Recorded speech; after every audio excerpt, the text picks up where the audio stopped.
Hi, everybody. This is Coach Dawn, CEO and founder of Reid Life Coaching, author, speaker, certified trainer, and mentor, and the coach for coaches. Thank you so much for, tuning in. I do hope that the videos that I provide gives you some value, give you things to think about, and hopefully help you with your coaching practice and your coaching profession. If there's anything that I can bring to you, if you have any questions, if there's any topic that you would like me to go deeper on, feel free to tell me your thoughts in the comment. And anytime we have a discussion, anytime I have a video, please feel free to leave your comments, whether you agree, disagree, got a different approach. We would love to hear your thoughts and opinion because there's so many different coaches, right? We all have our different flavor. We all have our different techniques. We all have our different mindset and experiences and skill set. And so it is important when you're building a community of practice to have different diverse perspectives, right? So, I want to hear from you. It matters what you think, whether you're a new coach, whether you're just getting into coaching, whether you are a veteran coach, share your thoughts and ideas. And again, if there's anything that I can elaborate on, feel free to let me know, because I want to make this an amazing learning experience for you as a coach. Like, share, subscribe. You guys know how these algorithms work. So if you like, you share, you subscribe, and you become a follower, you help my social media platform grow.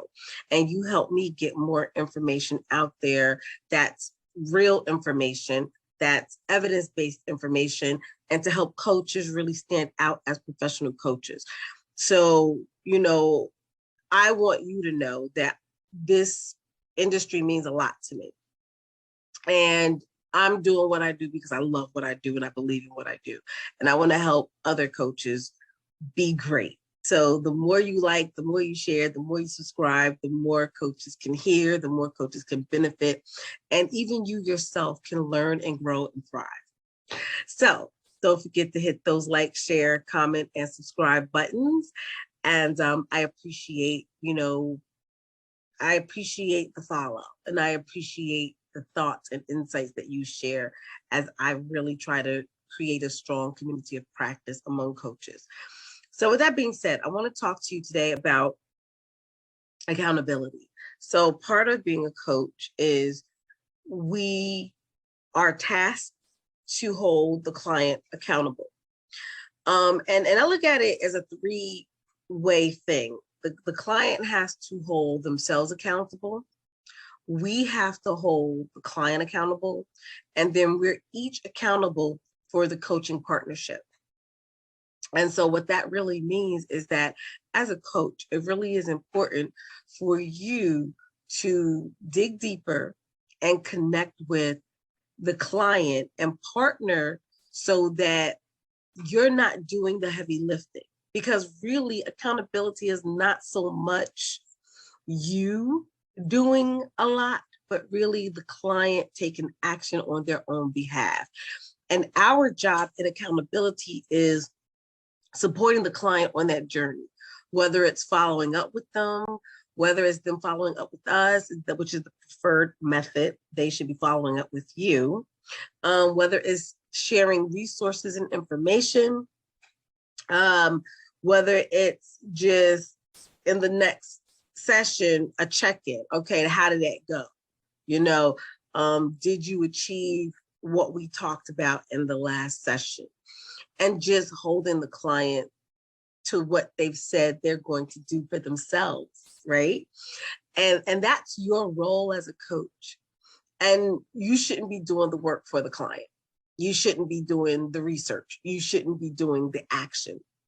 You should only be doing what you've committed to do in partnership with the client. And I'm going to go deeper into that with my special guest on the third Sunday of April. So please make sure you get your tickets for Real Talk. Sign in. It's free. You could come in, you can ask your questions. You can bring your scenarios from your coaching sessions that maybe you felt like you could have done better. and accountability. And maybe you're looking for certain types of techniques and questions.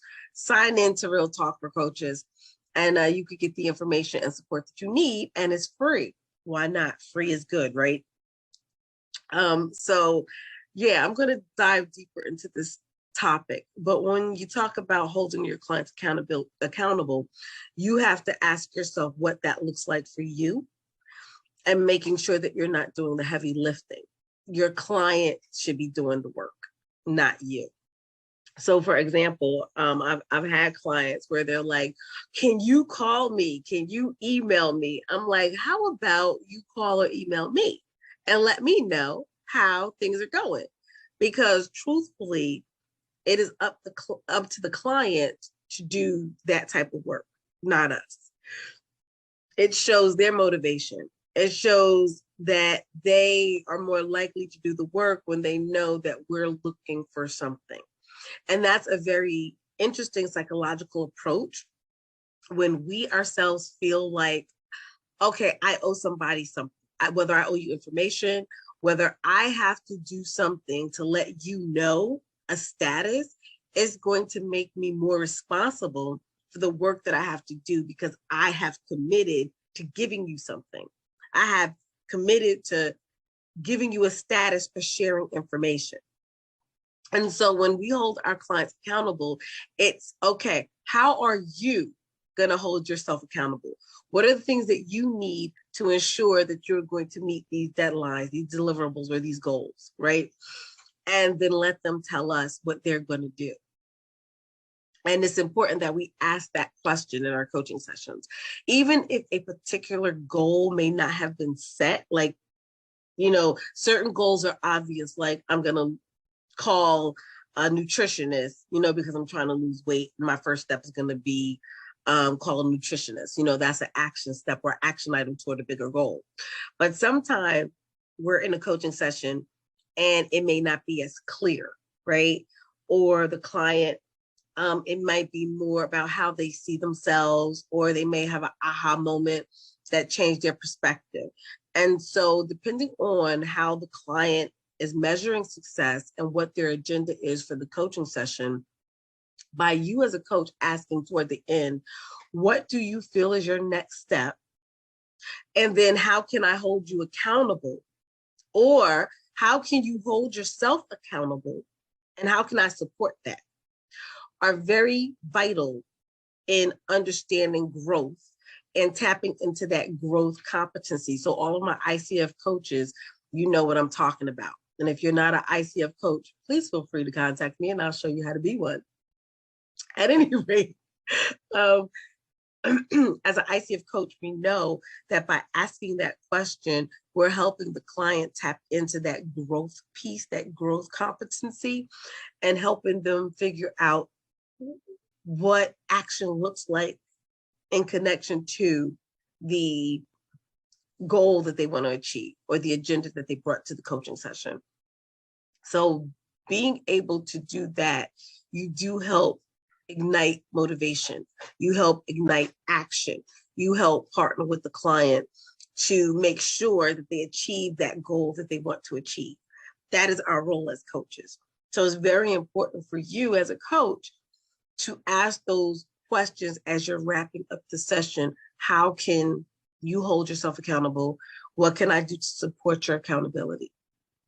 What's your next step, if any, based upon the outcome of the coaching session?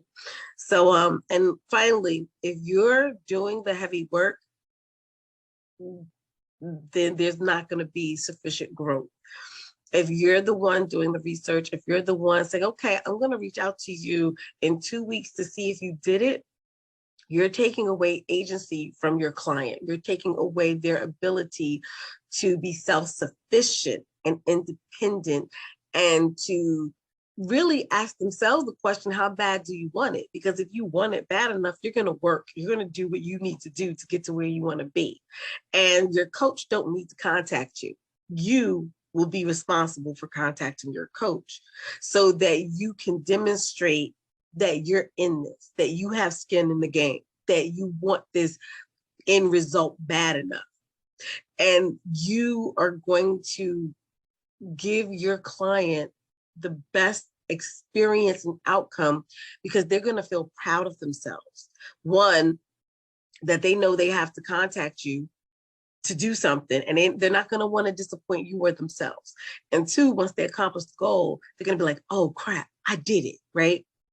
Then there's the other side to this, and this is where I'm going to leave you guys. If your client, didn't do the work, they didn't contact you, they didn't do the assignment, that's okay because it's on them, right? And it's your job as a coach to be able to have the hard discussion and understand what was in the way. So what was in the way, right? It could be a deeper motivation that prevented it. It could have been something else that you and your client need to explore during coaching sessions in order to understand, okay, if you want this bad enough, what's preventing you from doing this piece? And then understanding if you don't want to do the work, that's fine. You're not going to achieve the outcomes that you've come to coaching to achieve as quickly as you might like. And that's okay. That doesn't mean that you're a bad coach. That's okay. You have to leave it up to your client to decide what they want to do and what they don't want to do. And long as you're very clear that they're not going to get the outcomes that they want if they don't put in the work, and if everybody's on the same page, there's nothing wrong with that. As long as your client is very clear. This is your role as a coach. All right, everyone. Again, tune into Real Talk, where we're going to dive deeper into this question and this topic. And if you have any questions, you are more than welcome to ask them. Like, share, follow. We love to hear from you. Thank you so much. Go out there and create awesome sauce for yourself and for others.